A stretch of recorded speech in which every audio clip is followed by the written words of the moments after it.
marcou as eras com amor.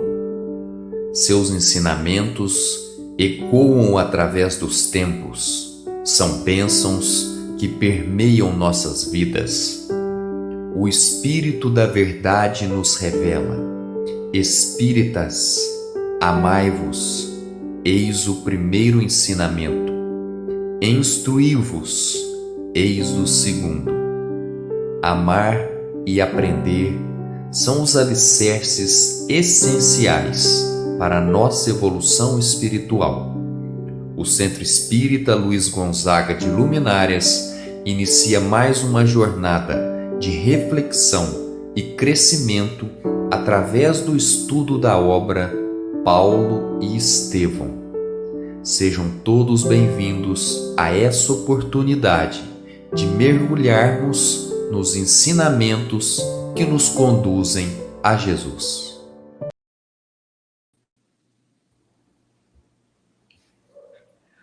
Boa noite, André. Boa noite a todos os nossos irmãos que estão aqui presentes conosco, iniciando mais um estudo do Paulo e Estevão. Boa noite a todos. É muito bom estar aqui mais uma vez, estudando essa obra. Agradecer aos comentários que as pessoas têm feito a respeito desse estudo e que estão aprendendo com esse estudo. Nós também, eu e a Ana, que estamos lendo e fazendo esse estudo, somos os primeiros aqui, né, a aprender e a compartilhar com vocês. Estamos aprendendo muito, não é mesmo, André?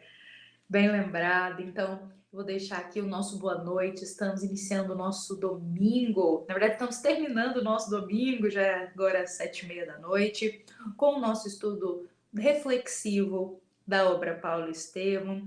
Esse estudo graças à nossa amada Casa Espírita Luiz Gonzaga, da cidade de Luminárias. Então, sintam-se todos que estão aqui agora conosco e todos que irão nos acompanhar depois, em outros momentos do dia. Sintam-se acolhidos com o amor de Jesus que nos reúne aqui neste instante. Estamos aqui para partilhar o pão do Evangelho. Então, sejam muito bem-vindos. Como o André disse, nós estamos acompanhando todos os comentários de muito carinho para a nossa amada Casa Espírita.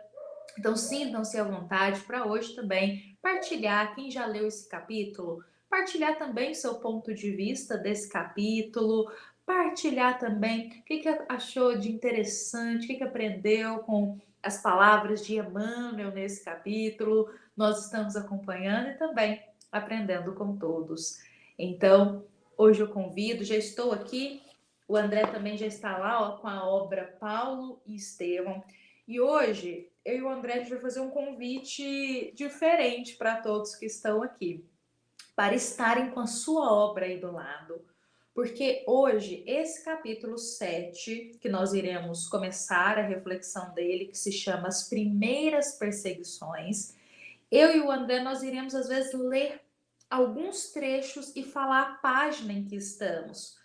Como ele é um capítulo maior, nós convidamos a todos a ficarem aí com a obra do lado, porque nós iremos ler às vezes uma fala, uma citação aqui, um momento que Emmanuel coloca e vamos falar, esclarecer um pouquinho, refletir sobre essa parte. Então nós convidamos a todos para estarem aí com a sua obra também do lado.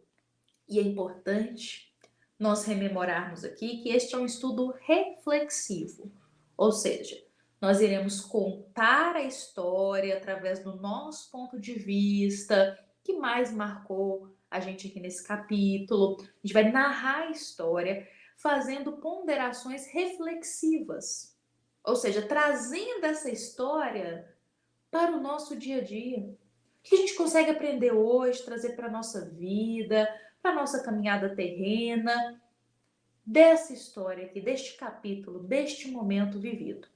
Então, hoje, André e a todos nós irmãos, vamos começar aqui o capítulo 7, as primeiras perseguições.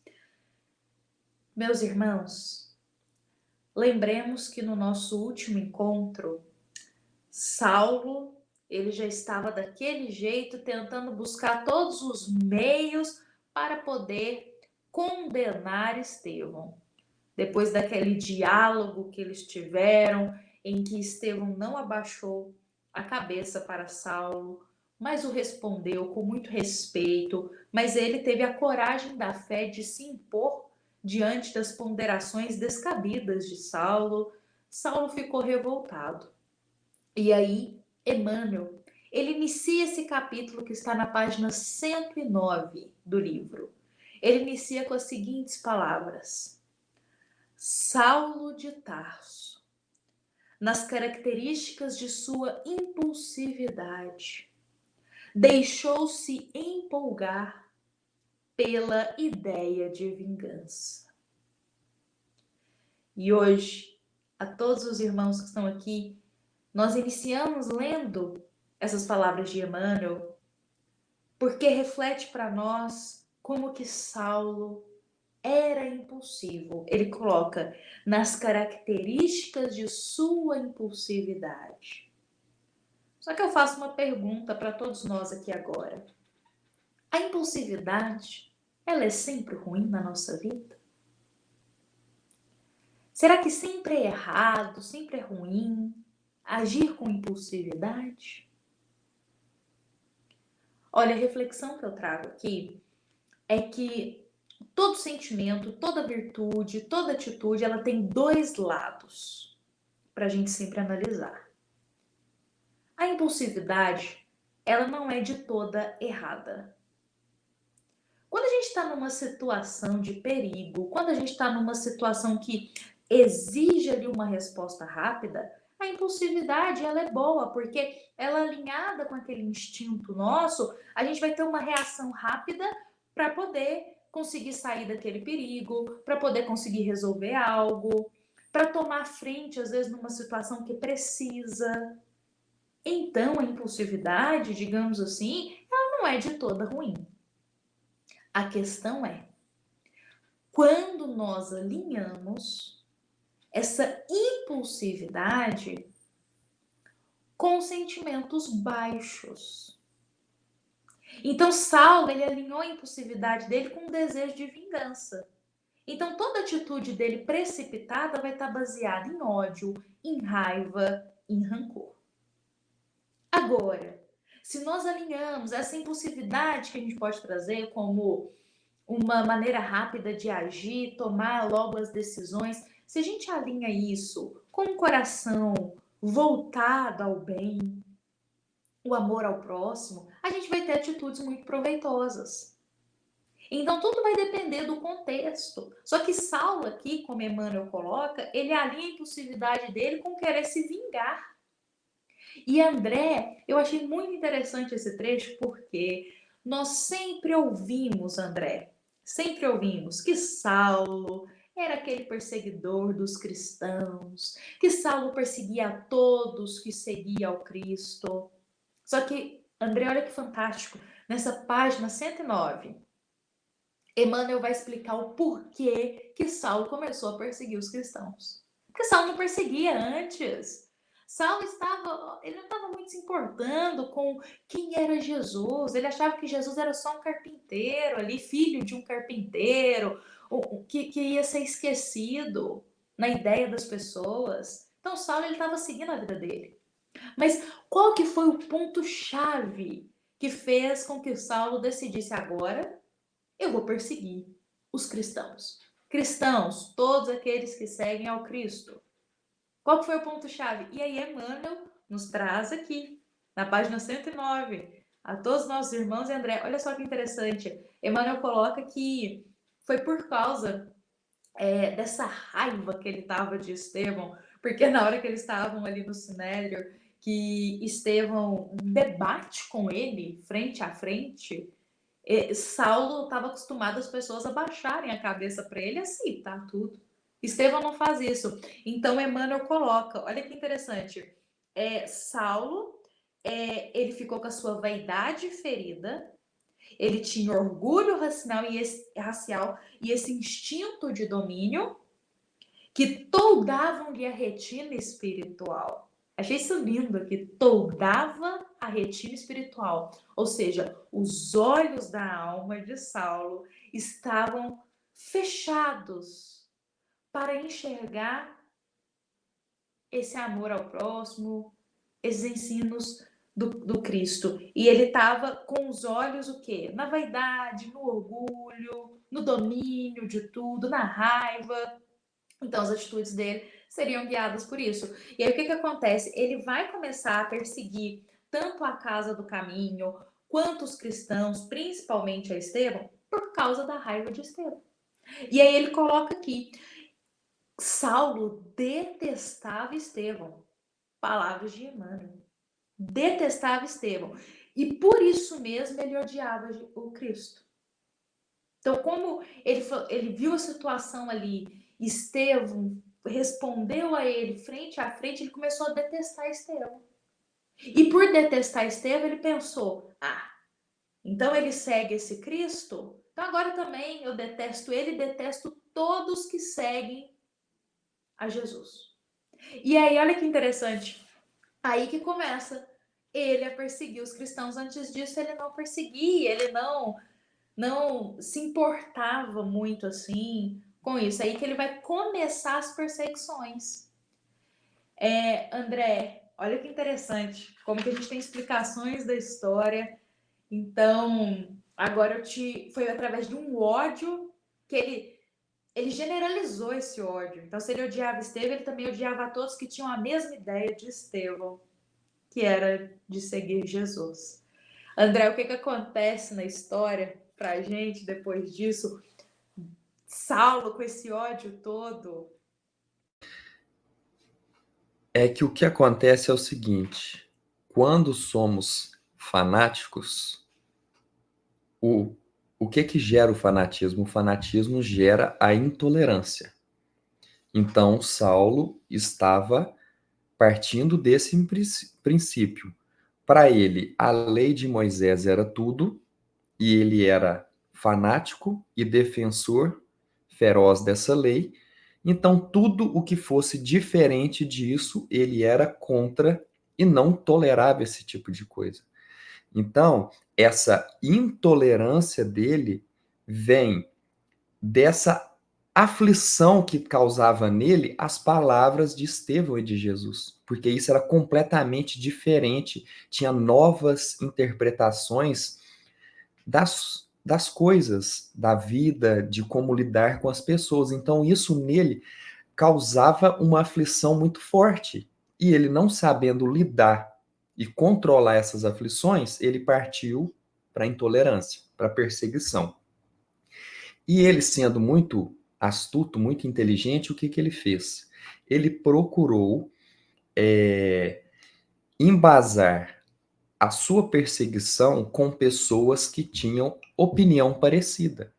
Então, na página 110, é dito assim que ele abriu mão de querer opiniões daqueles do Sinédrio que tinham comportamentos pacíficos.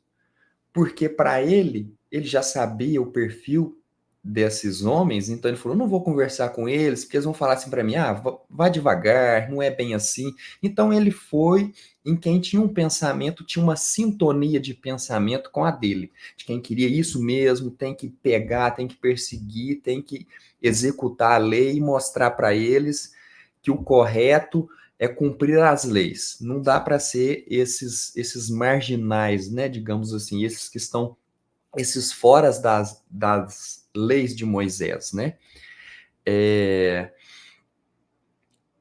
E aí, além disso, de todo o Sinédrio, ele precisava do apoio do governo, dos romanos. Então ele foi até o procurador, e como o verbo de Saulo era muito influente, né? Porque quando ele discursava, quando ele entrava em discussões, era unânime que ele ganhava essas discussões, porque ele, além de falar muito bem, ele tinha muito conhecimento do que ele falava.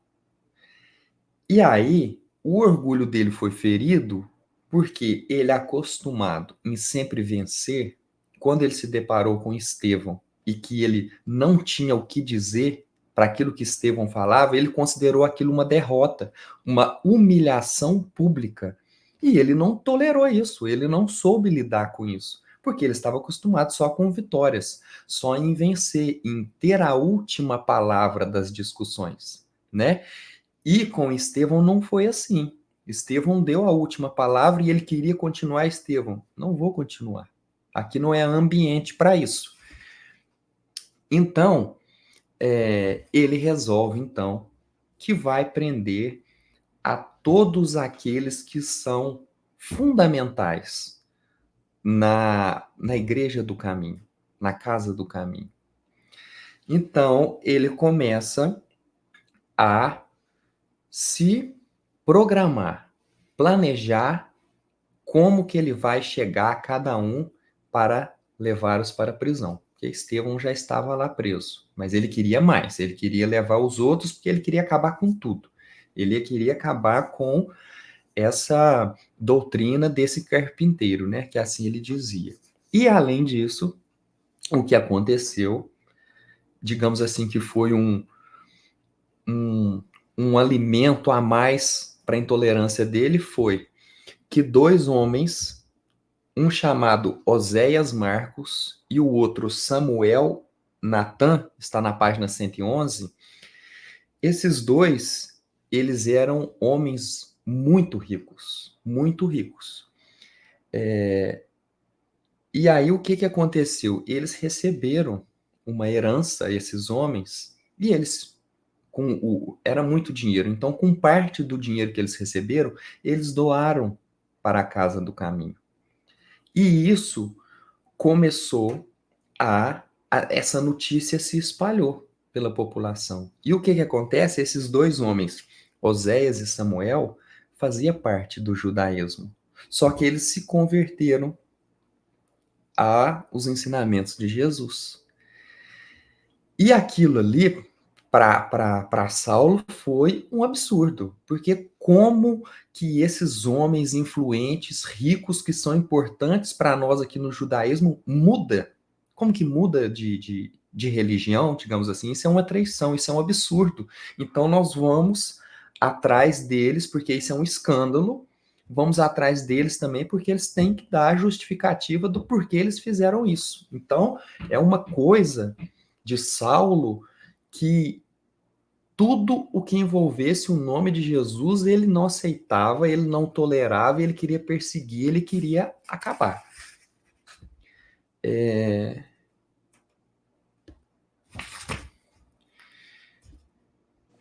E André, enquanto você está aí buscando a continuidade que você deseja falar, eu queria acrescentar uma coisa que Saulo, a gente vê muito isso nesse capítulo, ele começa a movimentar todas as pessoas que ele consegue para também odiarem os cristãos, porque ele não quer odiar sozinho.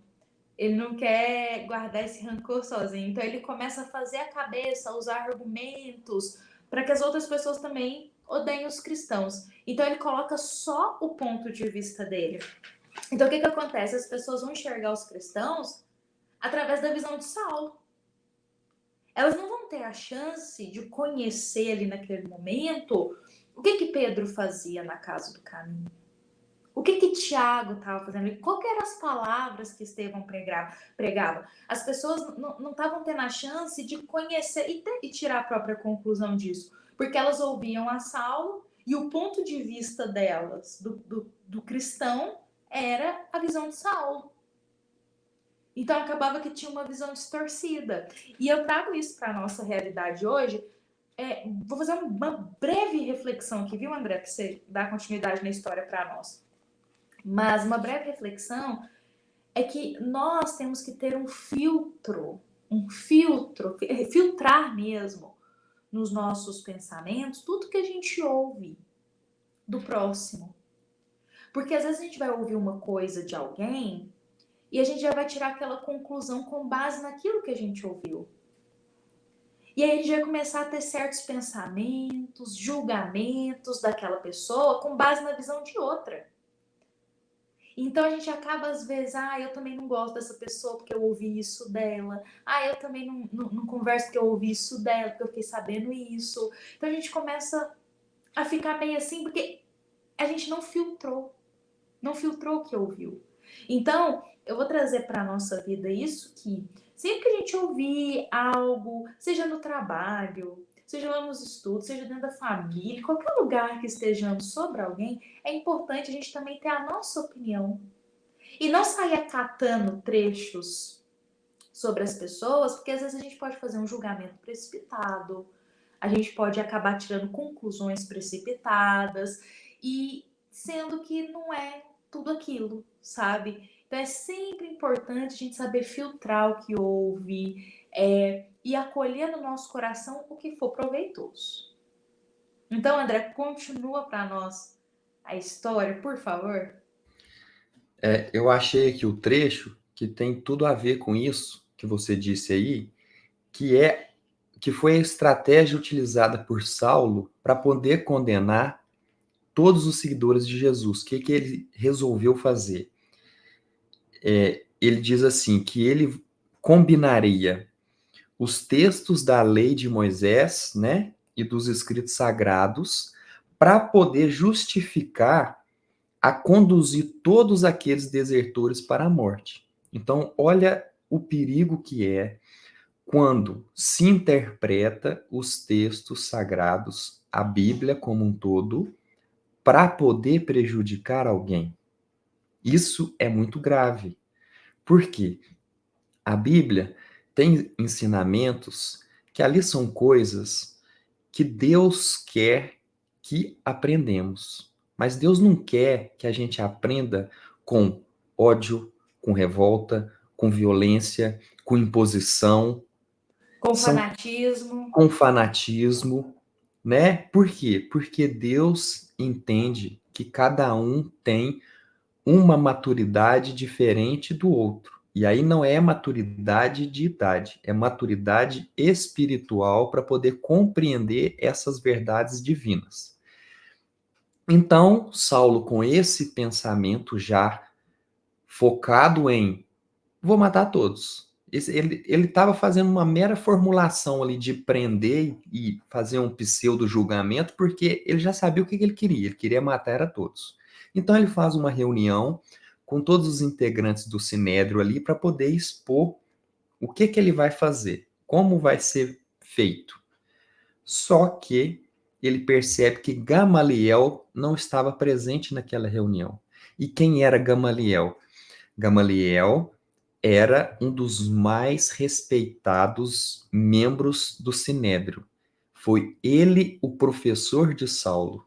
Gamaliel que ensinou a Saulo a respeito das escrituras, das interpretações, das leis, dos ensinamentos, das palavras divinas. Então, assim, Gamaliel era um senhor muito respeitado no Sinédrio. A opinião dele era muito respeitada. E aí o que acontece? Ele fica sabendo que Gamaliel aceitou um convite de Pedro para poder conhecer as dependências e os trabalhos que são feitos lá na Casa do Caminho. Então, vejamos a, a compreensão que Gamaliel tem. Então, antes de julgar, enquanto todos estavam preocupados lá do outro lado, como que nós vamos condenar eles? Eles vão ser condenados como? Ele aceitou um convite para, deixa eu entender melhor o que essas pessoas fazem. Por quê? Saulo foi seu aluno. Ele sabia do temperamento de Saulo, que era muito impulsivo, era muito orgulhoso. Então, a partir do momento que o orgulho dele foi ferido, ele não aceita nada. Então, Gamaliel, muito pacífico, aceitou e foi até lá, a casa do caminho. E Pedro, então, foi mostrando para ele os trabalhos que eram feitos. E ele foi percebendo as pessoas que eram acolhidas ali: órfãos, pessoas doentes, leprosos, paralíticos, muitas pessoas. E quando ele estava conhecendo essas dependências, Pedro fala uma coisa muito interessante para ele, que ele diz assim, o judaísmo se esqueceu de fazer algo por essas pessoas, por esses pequenos, esses convalidos, esses que são expulsos da sociedade por as suas doenças. E aí Gamaliel começa a pensar, realmente, a gente fica lá falando a respeito das leis, defendendo as leis de Moisés, mas a gente não acolhe essas pessoas que precisam, que necessitam. Isso é uma falha muito grave que a gente tem. E eles estão aqui. Então, ele vendo aquele trabalho, achando tudo muito bonito, muito interessante, de repente para um senhor na frente de Gamaliel. E Gamaliel reconhece aquele senhor, aquele homem. E aquele homem, ele chama Samônio. Samônio era um senhor rico, muito reconhecido na sociedade, e Gamaliel fica espantado por que ele estava ali. E ele com manchas no corpo, e aí ele espantado por que ele estava ali, Samônio começa a contar a sua história. Que ele era muito rico, com filhos, esposa, aí ele faz menção até a Jó, que ele fala, eu perdi tudo. Por que ele perdeu tudo? Porque ele adquiriu a lepra. E naquela época, o que se condenava aos leprosos era o vale dos leprosos. Eles eram excluídos da sociedade, não tinham direito a nada, então ele perdeu a família, os bens e toda a sua dignidade, e também ele ficou vagando, porque ele foi andando, não tinha para onde ir, ele foi andando, andando, até que a lepra chegou num estágio muito grave que ele não conseguia mais caminhar. E aí ele começou a rastejar e passou um homem e auxiliou ele, levou ele até a casa do caminho.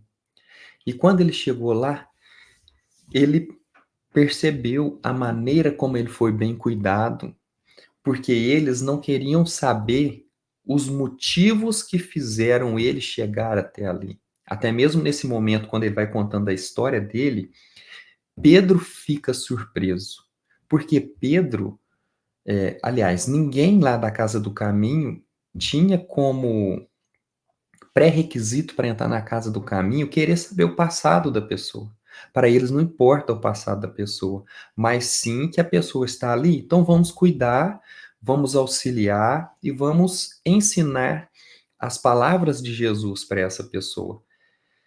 E aí Gamaliel vai ficando assim impressionado com aquilo, porque ele era um homem muito bem visto, Samônio era um homem muito bem visto, poderoso, e aí ele foi percebendo, fala, então quer dizer que esses bens materiais, essa posição política, isso não vale de nada, porque a partir do momento que ele adquiriu uma doença, ele foi expulso da sociedade e aí não tinha ninguém que o amparasse. E aquela casa ali o acolheu, o amparou.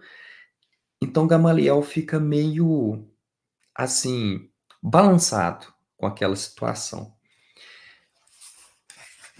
E aí, o que acontece é que Samônio começa a conversar com Gamaliel e diz assim para ele, ele conta toda a sua doença, todas as suas dores, e aí Gamaliel fala assim, olha, eu te entendo, mas eu não posso mudar a minha posição da minha vida, você está num estágio diferente, eu estou em outro, e eu não posso abrir mão de tudo que eu penso, porque eu não estou nas suas condições. E aí, lá na página 117, Samônio vai dizer o seguinte para Gamaliel: se eu Ô, estivesse.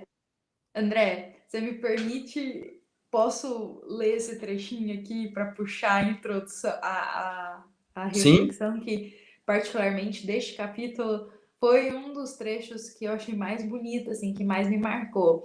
Porque, como você disse, Gamaliel vai estar ali de frente para ele e Samônio vai dizer assim: se eu estivesse com saúde, plenamente identificado com a família e no gozo dos bens que eu conquistei com esforço e trabalho, talvez duvidasse também dessa realidade confortadora. A enfermidade, porém, é conselheira carinhosa e esclarecida. A fala dele é grande, eu vou destacar apenas alguns trechos aqui para ir conversando. Tem outro também que eu quero destacar, mas é muito bonito porque ele diz assim: se eu não estivesse nessa situação, Gamaliel, eu também não ia acreditar, também não iria mudar, também não iria compreender tudo que acontece aqui. Mas ele fala algo muito bonito: a enfermidade, porém, é conselheira carinhosa e esclarecida. Ou seja, foi por causa da enfermidade, foi por causa da dor que ele foi para aquele caminho. E um caminho muito bom para ele, aliás, porque é um caminho com Jesus. Então, como que nos momentos mais profundos de dores, a voz de Deus fala mais alto no nosso coração. Porque ele fala: se eu estivesse lá com a minha família, curtindo os bens terrenos, toda aquela riqueza que eu possuí, eu não ia abrir meu coração para Jesus. Se tudo estivesse correndo bem na minha vida, eu com saúde plena, eu não iria conhecer tudo isso, todas as palavras, todo o bem, toda essa caridade que Jesus fez. Então foi graças à enfermidade, foi graças à dor que hoje eu conheço um caminho melhor. Por outras palavras, é isso que ele está dizendo. Como que o aguilhão da dor impulsionou ele a mudar o caminho da vida dele. E aí ele ainda fala: o leito de dor é um campo de ensinamentos sublimes e luminosos. Porque nele a alma exausta vai estimando no corpo a função de uma túnica. Tudo que se refira à vestimenta vai perdendo consequentemente de importância. E persevera, contudo, a nossa realidade espiritual. Então, essa fala está na página 117, como você disse, André, e é muito lindo, porque nós temos ainda um olhar de muito medo diante da doença. A gente tem um olhar de muita tristeza diante da doença, de injustiça e de revolta. E olha, André, nada de errado com isso, porque a doença, a enfermidade, quando ela chega para a gente, para nossa família, para aqueles que conhecemos, é realmente muito triste. Para a nossa realidade ainda é triste. É uma das provas de estar nesse mundo de provas e expiações, a Terra. A enfermidade é uma das categorias de prova que muitos de nós já passou, está passando e irá passar.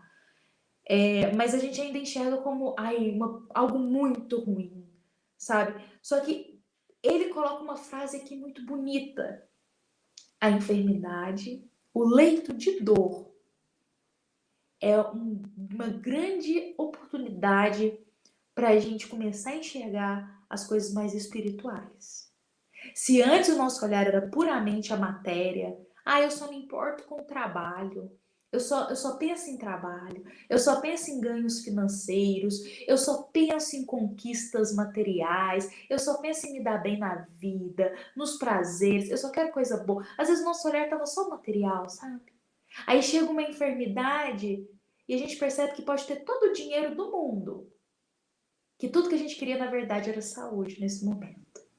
E aí essa enfermidade, como ele coloca aqui, faz com que a gente pare de olhar para as coisas materiais, dar tanta importância para coisas que não têm tanto peso na vida eterna. E comece a olhar mais para a vida espiritual. O que importa verdadeiramente na vida? Nós temos tantas histórias de superação, histórias bonitas na Terra, de pessoas que passam por uma enfermidade muito forte e depois dessa enfermidade elas continuam ainda encarnadas e fazem uma virada na vida. Mudam totalmente o caminho da vida. E até sobre isso, o André, Eu achei aqui para a gente hoje o Chico Xavier, ele constantemente, ele passava por muitas entrevistas, ele sempre conversava muito com repórteres também. E aí, certo dia, foi feita uma pergunta para ele, até sobre a visão de enfermidade, sobre doença, o que ele podia falar sobre isso. Se ele já tinha recebido, às vezes, de Emmanuel, algum esclarecimento sobre qual atitude a gente devia ter diante de uma notícia de uma doença, ou quando a gente passa por uma enfermidade, a perda da saúde física. O que Emmanuel será que já falou sobre isso? Então, esse Chico, ele é questionado. E a resposta dele é muito bonita. Eu queria poder ler para a gente, porque qualquer coisa que eu falasse aqui com as minhas palavras ia ser pouco perto das palavras do Chico. Então ele diz assim, em resposta a essa entrevista, que Emmanuel, tanto quanto os outros amigos espirituais, nos ensinam que a gente sempre tem que receber as provações orgânicas, ou seja, doença, enfermidade, algo assim, com muita serenidade. E aí ele coloca: se aceitamos compulsoriamente a enfermidade como sendo uma prova que não merecemos, ou seja, ficamos revoltados, achamos que é injustiça passarmos por essa doença, se nos desesperamos, se nos entregamos à impaciência, nós iremos criar uma espécie de taxa de aflição improdutiva sobre a inquietação que a doença já nos traz. Então, a moléstia, sem paciência da nossa parte, ela fica muito mais grave e às vezes muito mais intolerável. De vez que passamos a complicar e a obscurecer o ambiente assistencial que nos encontremos junto da família ou fora dela. Então, com isso, nós criamos muita dificuldade para o médico, dificuldade para aqueles que estão vindo nos auxiliar, e nos trazem muito mais prejuízo.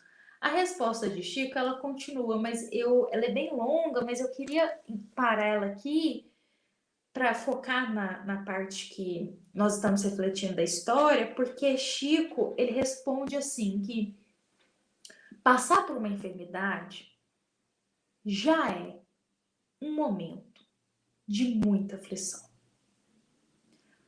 Para quem passa pela enfermidade, para a família que convive, para quem está auxiliando, todos estão envolvidos nessa energia de preocupação, de aflição, de angústia. E aí Chico diz assim, se a gente, o enfermo, vamos supor, nós estamos com uma enfermidade, se a gente ainda fica revoltado, não aceita a doença, não entende que aquilo ali é porque a gente precisa aprender com algo, se a gente se entrega ao medo, ao pânico, a gente só piora a nossa própria condição. A gente atrapalha a assistência, às vezes pode ser uma assistência espiritual, a assistência de quem está próximo, porque quantos casos a gente vê hoje em dia de enfermidades que às vezes o irmão não aceita a enfermidade e aí briga com quem está tentando ajudar, não aceita que as pessoas vão lá para ajudar ele, e aí, como se diz, cria aquele clima de mais angústia, certo? Então, assim, como Samônio coloca, e eu trago aqui como Chico também coloca, o leito de dor carrega ensinamentos luminosos. Eu vou falar algo muito importante para aqui, André, porque aceitar a doença, aceitar a prova da enfermidade, não significa que a gente não vai sofrer, que a gente não vai chorar, que a gente não vai ter medo. Quem de nós, diante de uma enfermidade, não passa por incerteza, por medos, né, André? Por angústias, chora. Isso é normal, passar por esse momento. Mas a questão é a depois dele entender que algo ali tem que Deus quer ensinar para a gente, que o nosso espírito precisa passar. E às vezes é pelo caminho da dor que portas melhores vão se abrir para o nosso espírito. Então, aqui na história, Samônio conversando com Gamaliel, ele entende isso. Olha como que é bonito isso, que ele entende. Até ele vai falar que ele aceita Jesus. Depois aqui dando continuidade na história, ele aceita Jesus. E Gamaliel vai ficar muito tocado com isso, com esse relato dele. Gamaliel não esperava algo tão profundo, sabe? E André, continua para nós, da onde você estava comentando. O que você tem aí para agregar ainda mais? Então, aí Gamaliel, ele ouvindo as palavras de Samônio, ele fica muito impactado. E ele fala assim: eu reconheço que você fala com muita sabedoria. E eu não estou aqui para poder ir contra você. Mas eu acho que na situação que eu me encontro, com saúde, ter uma vida tranquila, eu ainda não consigo entender isso. E aí Samônio fala uma coisa muito impressionante para ele, que ele fala assim: a sua opinião é justa, porque você ainda não está precisando de um Salvador. E ele fala assim: eis porque o Cristo afirmou que veio para os doentes e aflitos. E aí, Gamaliel, eu esqueci de comentar aqui, quando ele chegou para visitar a casa do caminho, ele recebeu uma cópia, Pedro entregou para ele uma cópia de uns escritos de Mateus a respeito de Jesus, de como era Jesus, né? Isso está escrito lá na página 114. Ele recebe umas anotações com a personalidade de Cristo e os seus ensinamentos. Então, Gamaliel recebe isso das mãos de Pedro. E aí, depois que Samônio diz para ele: porque você ainda não está precisando de um Salvador? Aí Gamaliel diz assim: talvez você tenha razão. Eu estudarei o teu Cristo. Olha aí a diferença. Gamaliel resolveu aceitar o convite, visitar, ver o que era feito lá, recebeu uma cópia, né, de uns pergaminhos sobre a personalidade de Jesus e os seus ensinamentos e disse que iria ler para poder compreender Jesus. Enquanto isso, Saulo foi atrás de Oséias e de Samuel, prendeu eles. Pela manhã, isso foi no outro dia, ele então bate até a porta da casa do caminho e Pedro vai atender. Quando Pedro vai atender, ele, né, dá a voz de prisão ali e Pedro tranquilamente aceita. E aí Saulo fala uma coisa muito maliciosa, que ele fala assim: o mestre do caminho deve ter sido um alto modelo de inércia e covardia. Ainda não encontrei qualquer indício de dignidade nos seus discípulos, cujas faculdades de reação parecem mortas. Porque quando ele foi prender Estevão, Estevão também não reagiu. Agora, Pedro também não reagiu. Só que Pedro responde o seguinte para ele: você está enganado com seu julgamento. O discípulo do evangelho é apenas inimigo do mal e na sua tarefa coloca o amor acima de todos os princípios. Além do mais, nós consideramos que todo jugo com Jesus é suave. Então ele coloca aqui: não é que a gente não tenha reações, nós temos reações. O que nós não temos são reações violentas. Então, a reação do cristão não deve ser violenta. Por isso que Jesus disse: Se alguém lhe bater na face direita, ofereça a esquerda. Ou seja, ofereça o outro lado. Quando a violência, a agressão nos chegue, ofereça o outro lado. Ofereça a prece, ofereça o silêncio, ofereça uma outra interpretação do porquê aquela pessoa está fazendo aquilo.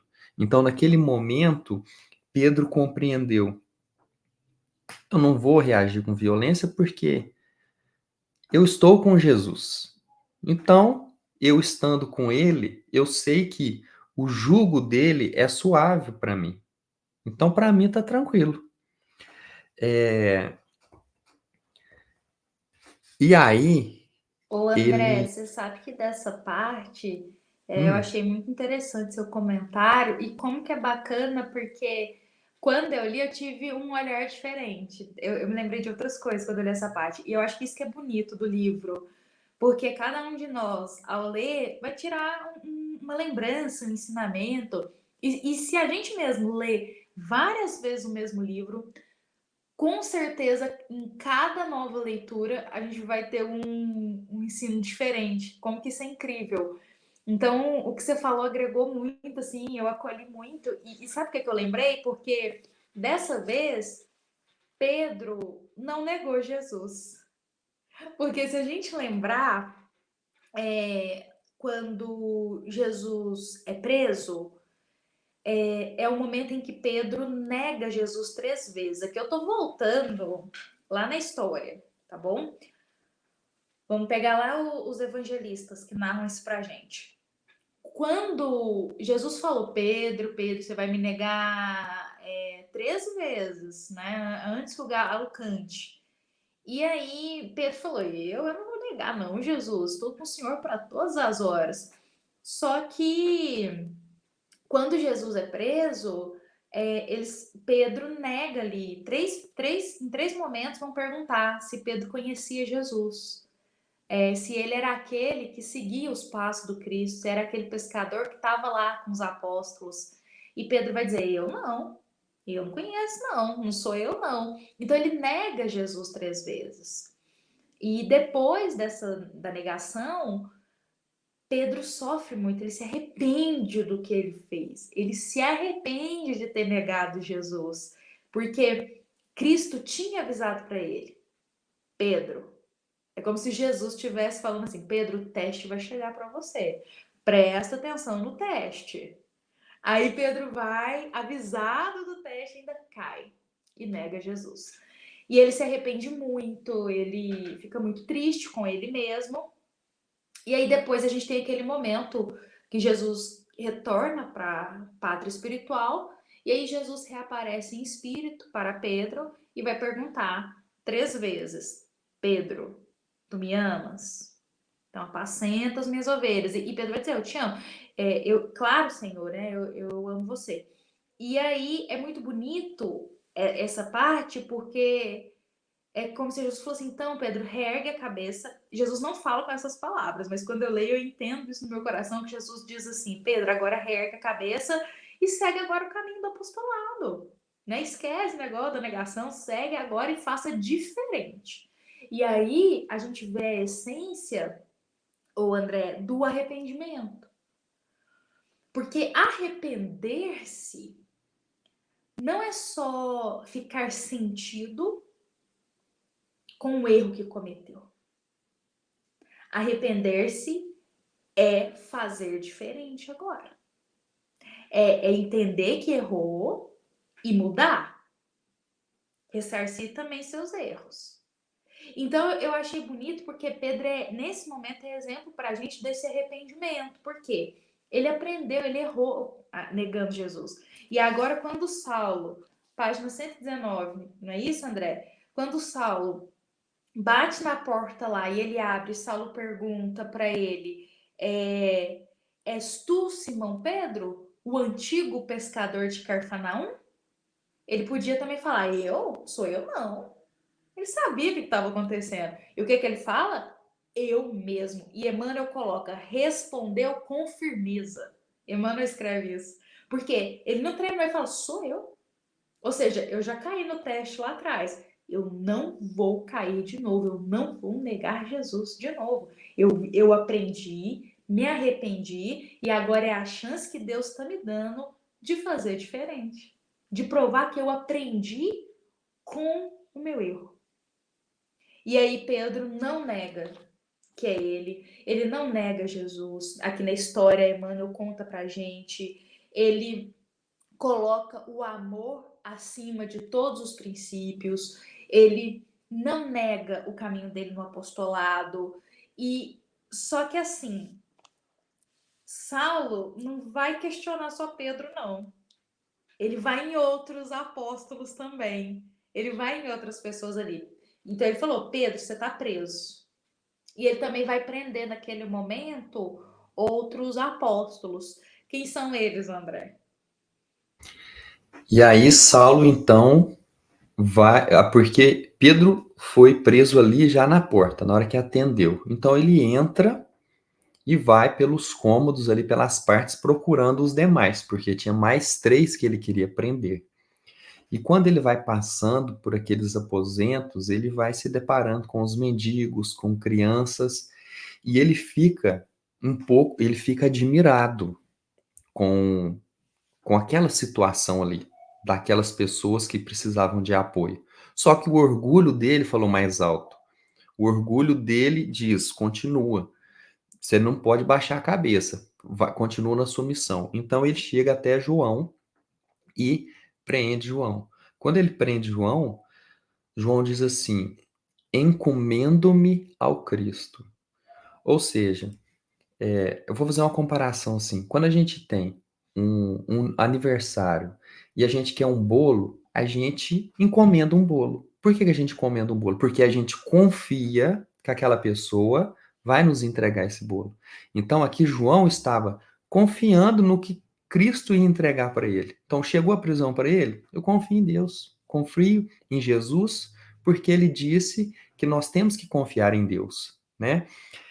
E aí Saulo, então, continua e diz assim para os soldados: agora faltam 2, agora falta Felipe e Tiago.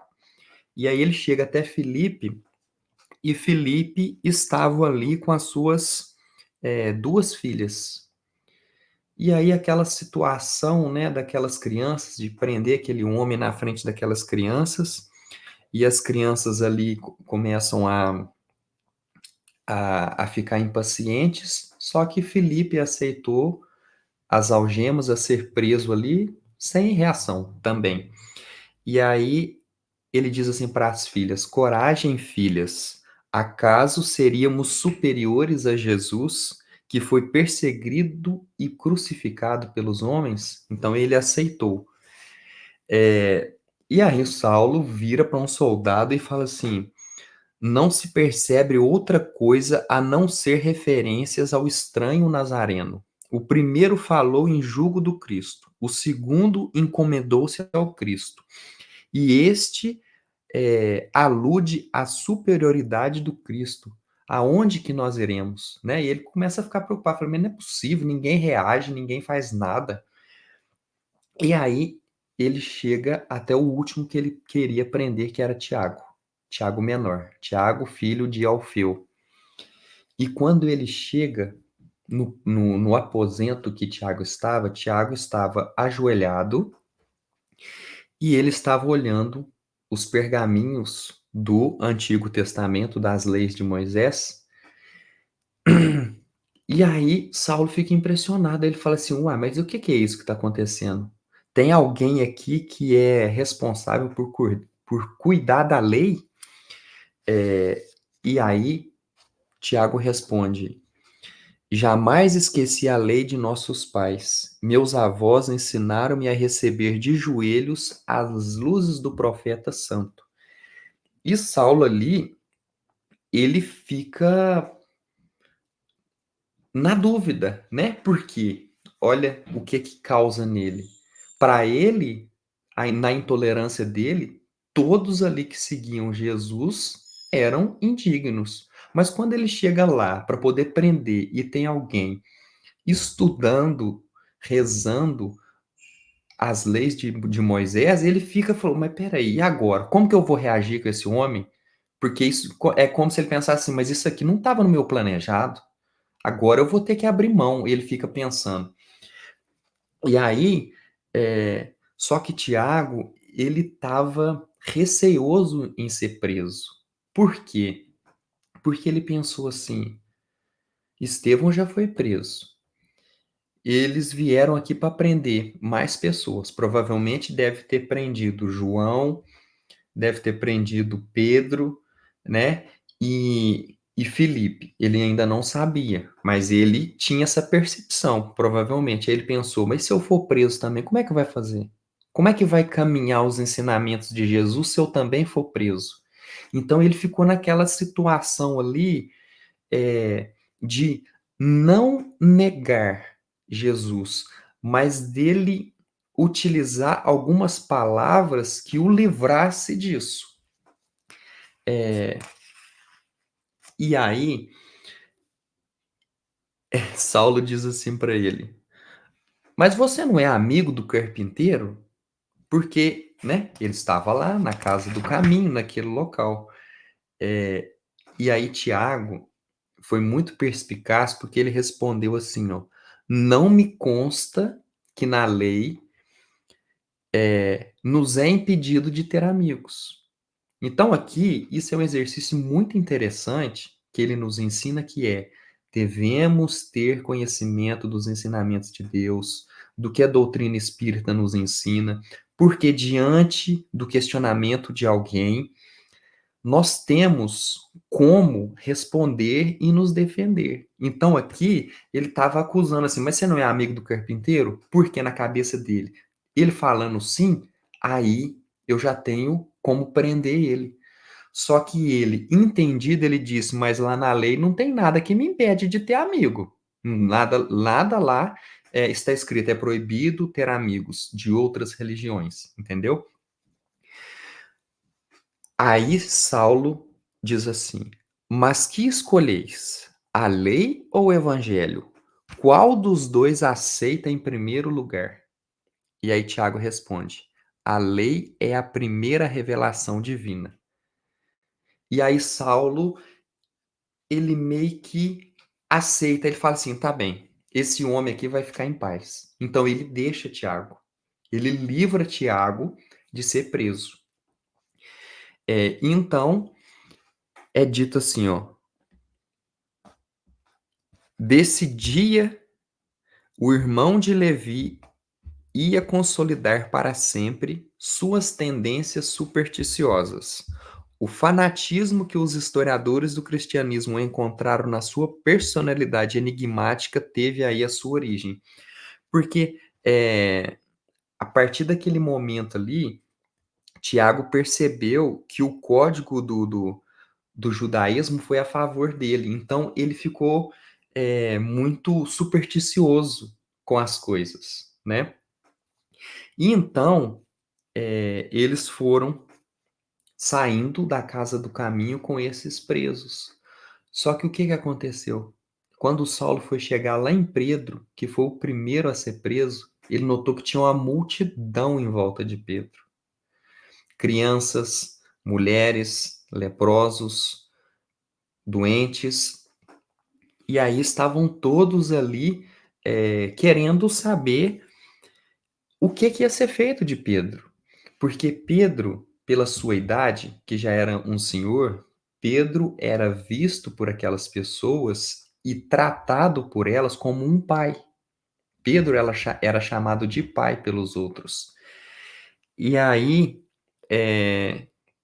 eles começaram a perguntar: mas quem agora então que vai cuidar da gente, se ele for preso, se ele for condenado? Quem vai cuidar? E aí, as crianças falavam assim: meu pai, aonde vão levar você? E aí Pedro falou assim: eu vou ao monte, meu filho. Aí falou assim: mas e você, se eles te matarem? E aí ele fala assim: se eles me matarem, eu vou encontrar com o mestre e eu voltarei. Então, é uma situação que é muito complicada para Saulo poder lidar, porque ali tem uma multidão ali que está querendo defender eles e os soldados querendo tirar eles para levarem presos.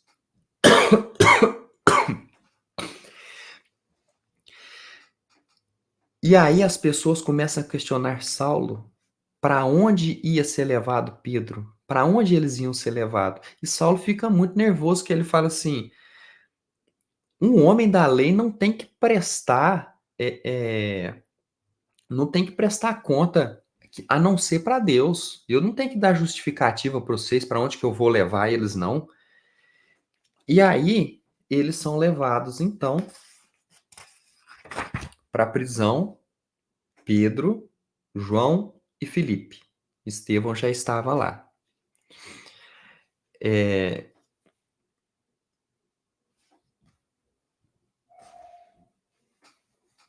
E aí nós entramos no momento já aqui na história, que a gente está aí, vou colocar já na página 128, 129, que já é o fim desse capítulo, porque todos nós queremos saber o que será que vai acontecer com Pedro, João, Filipe, que foram presos, Estevão já estava preso. E aí o que vai acontecer é que eles vão ser libertados. Saulo, ele não vai prender. E aí ele traz aqui uma justificativa para a gente, porque diz assim, por serem casados, Pedro e Filipe poderão continuar em Jerusalém, mas restringindo suas atividades em socorro aos doentes e necessitados. João será banido, mas Estevão que vai sofrer a sentença. Então, assim, Saulo vai libertar eles. Assim, eles são presos, mas ao mesmo tempo eles vão receber a soltura. Só que... Pode falar. Mas essa sentença tem muito a ver com Gamaliel, porque Gamaliel se reuniu com Saulo antes e disse para ele o que ele gostaria que fosse feito. E Saulo respeitava muito Gamaliel. Isso. Porque você até comentou aqui no início que Gamaliel era o mestre de Saulo, foi ele que ensinou tudo. Então a palavra dele era muito importante para Saulo. Então ele conversa com Saulo, ele explica um pouco o que ele gostaria, ele pondera a situação. E aí Saulo, então, assim, acata, mas ele tem os seus poréns ali. E aí ele coloca, ó, tudo bem, então, mas aí João vai ser banido, João não vai poder ficar aqui, João Evangelista, que nós estamos falando. Pedro e Filipe, já que eles têm família, eles podem até ficar em Jerusalém. Só que não vou poder mais continuar com isso da casa do caminho, não. Resgatando doentes, auxiliando, não pode mais fazer essa caridade. Só que Estevão não. Estevão vai receber a sentença.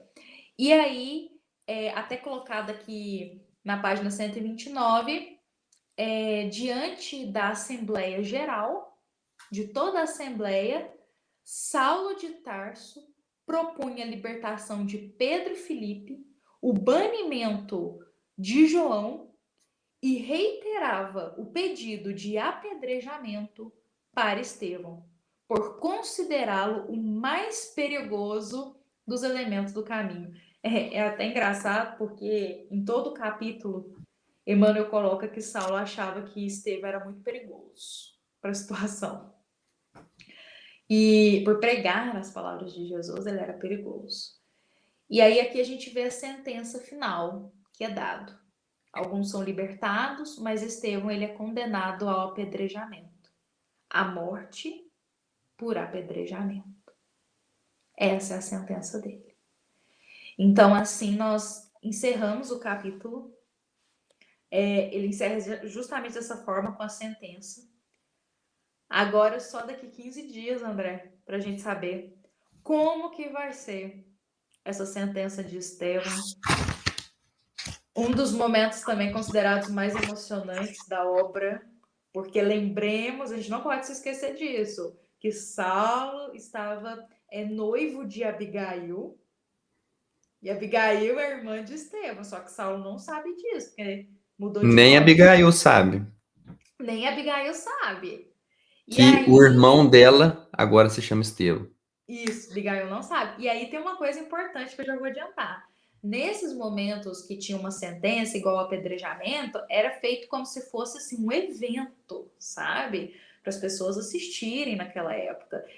E aí, muitas pessoas participavam para assistir, não só quem deu a sentença, por exemplo, Saulo e toda ali a tribuna. Mas aí, Saulo vai convidar Abigail para assistir. Só que eu não vou entrar muito, não, porque senão eu vou contar já o próximo capítulo para todos nós. E imagina essa cena. Imagina as revelações do próximo capítulo, porque o próximo capítulo é cheio de revelações, André. E além de ser emocionante, é cheio de revelações. Então, eu convido a todos para a gente estar aqui presente no domingo, daqui a 15 dias, às 7h30 da noite, para todos nós podermos ver o que vai acontecer agora no próximo capítulo. Será o capítulo, só confirmar aqui para nós, capítulo 8, ou Da seja, vai primeira faltar parte. 2 capítulos só para a gente terminar a primeira parte já da obra. Então, eu convido a todos para estarem presentes aqui conosco. É esse momento que a gente espera que possamos levar do nosso coração o ensinamento, as palavras do Evangelho aqui de hoje, as palavras dessa obra tão querida, psicografada por Chico Xavier, que a gente possa levar, aproveitá-las em nossa vida, vivê-las também.